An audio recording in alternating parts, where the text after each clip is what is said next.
নবীজি সাল্লাল্লাহু আলাইহি ওয়াসাল্লাম বলেন, এটা তোমাদের পিতা হজরত ইব্রাহিম আলাইহিস সালাম এর সুন্নাত রীতিনীতি।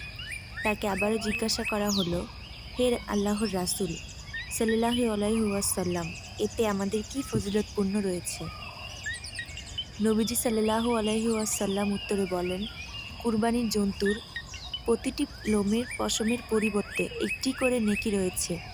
তারা আবারও জিজ্ঞাসা করলেন, পশম বিশিষ্ট পশুর বেলায় কি হবে? পশুর তো পশম অনেক বেশি।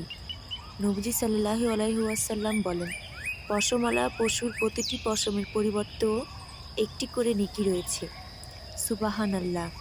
মুসনাদে আহমদ ইবনে মাজাহ মিশকাত।